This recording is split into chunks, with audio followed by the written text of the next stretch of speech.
Hey guys, so our assignment today is to do the page called Fraction Story Problems. There's 3 problems. The first one is figure it out and explain, and then the second 2 you just need to show your work. So 3 problems total, and that's it. So let's take a look at the first one. It says, measure the line below and make a mark along the line to show exactly where each of these fractions belongs. Make sure to label each mark with the name of the fraction. So I see on this side it says 0, and on this side it says 1, and we're going to be labeling the fractions in the middle. Okay, now I could be like, oh, that's generally 1/2, but we want to actually use a ruler to help us measure this. Now if you have a ruler at home, wonderful, you're ahead of the game, you can use that. If you don't have a ruler at home, I'm going to show you what I did. I just looked up ruler and I found this really nice one right here because it's even see-through. And so I copied it and I just pasted it onto my page, and this is what I used to help me solve the problem. So let me just make it a bit smaller. Oops. I'm going to be careful that I don't distort it a little bit. Alright, and I'm going to line up so my 0 is right on that 0 line, and I'm going to make it so that my 12, oops, there, my 12 is right on that 12 line. The 0 there, the 12 there, so that my answers are as accurate as possible. And I'm just going to hang this out here while I figure out my answers. So an easy one for me to maybe start with would be 1/2, because I know 1/2 of 12 is 6. It's right smack dab in the middle, and I'm going to label it with 1/2. Now, unintentionally, I actually chose a really good number to use over here because 12 is easy for all of these denominators. So if I wanted to find 1/3 of 12, I would be able to on here. So 1/3 of a total distance of 12 is going to be 4. 1/3, because 4 plus 4 plus 4, we know, equals 12. Or 3 times 4 equals 12. So let's say that I finished all of them. They're done. Then you can just delete your ruler.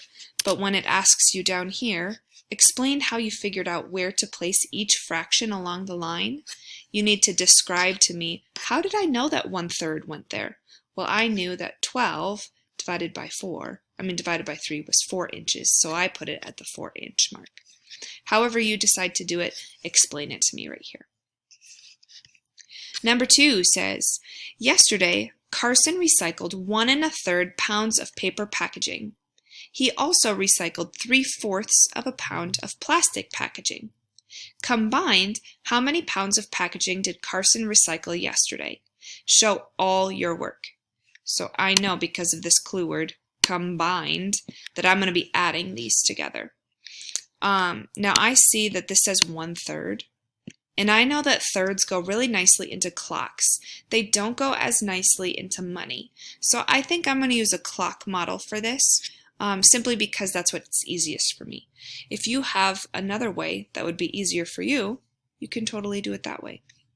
So I did this using the apps. You can do it with the Math Clock app, or you can do it with the Fractions app. And I'll show you what it would look like for both. So if I wanted to do 1 1/3 and plus 3/4, I definitely could. And you could drag these on top of each other. We see, now this is a hint, that it's going to be greater than 2, because this 1/3, when we add it to this, there's going to be some left over. So that's a hint for you if you're going to do it this way. What's really nice about the Math Clocks is that it shows you all of the hours all the way around. So when we try to add these together, we can see, oh, this needs 1, 2, 3 more parts out of 12, and this is 1, 2, 3 here. I could move this over, and then what do you have left over? So that's something that's really nice about the clock app if you want to use it. Okay, otherwise you can show your work in whatever way makes the most sense to you. And our last problem, this one says, Carmen ran 1 3/8 miles yesterday. Her sister Lola ran 2 1/4 miles. How much farther did Lola run than Carmen? Show all your work. Now again, you can solve this in whatever way makes the most sense to you. Because this was talking about distance, I immediately thought of a line, just like we did our river trail. And I was just thinking, oh, here's 0. She ran more, she ran the most. So maybe I'll mark this as the 2 mile mark, but I know she ran 2 1/4. So maybe I'll just write my 1 here. Maybe this would be my half markers. This would be 1 1/2. This would be 1/2 mile. So what would 1/4 look like? Maybe this would be 2 1/4. All right, and then she ran 1 3/8. So I'm gonna have to find where eighths are on here. So I know that if this is a half, that means this would be 1/4, and this would be eighths. So 1/8, 2/8, 1 3/8. Now, if you start doing it this way and you're like, that doesn't make as much sense, you don't have to do it this way. You can do it in the way that makes the most sense to you. One clue is that I know that fourths can go into eighths, because if I take 1/4 of this line, just as an example, I'm making this line back into an example. If this whole thing was 1, that would mean this is a half, right? That would mean this is 1/4, and that would mean this is an 1/8. And we can use that knowledge to help us figure this out. So 1/4 is going to be the same as how many eighths? 2. Could we use that knowledge to help us solve this problem? Yes, we could. So don't use the picture I just wrote. That was just to show you how we know that fourths and eighths are related, and you can use that knowledge to help you figure out the problem.